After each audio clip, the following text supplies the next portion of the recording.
Wright's work, he probably knew the fact that there are many things that are going to change.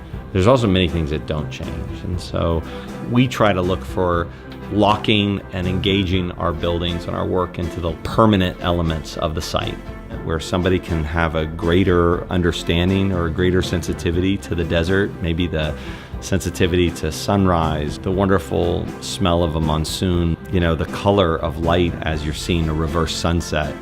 Unique moments in the desert are so special that to us, it demands an architecture of simplicity and of modernism.